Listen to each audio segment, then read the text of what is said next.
Salam. Today we're going to be making a savory snack mix, Bhel Puri.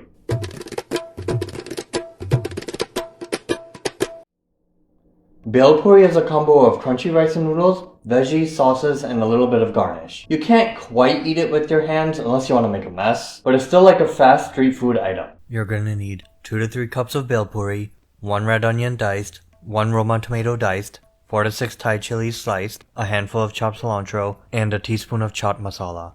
For the sauces, you'll need 1 tablespoon of yogurt, 3 tablespoons green chutney, and 1 tablespoon imli chutney. You can watch my recipes for those. And you'll need 1 potato, 1 teaspoon crushed red pepper, 1 teaspoon chaat masala, salt, and enough water to cover the potato for boiling. About 4 cups. In a saucepan or pot, add the potato and water to cover it on high. Boil for 25 to 30 minutes, then take out. Once cooled, peel, then dice. In the bowl with potatoes, add crushed red pepper, chaat masala, salt, and mix. In a small bowl, mix together the yogurt and green chutney to make the dahi chutney. In your serving bowl, add the Bhel Puri, top with however much potato, red onion, tomato, Thai chilies, cilantro, imli chutney, dahi chutney, and chaat masala you'd like.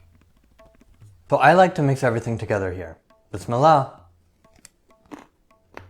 The Bhel Puri mix is crunchy, the sauces are spicy and tangy and a little bit of sweet, and the veggies add a nice freshness to bring everything together. Not on the go type of fast, but it is a quick bite if you've made everything in advance.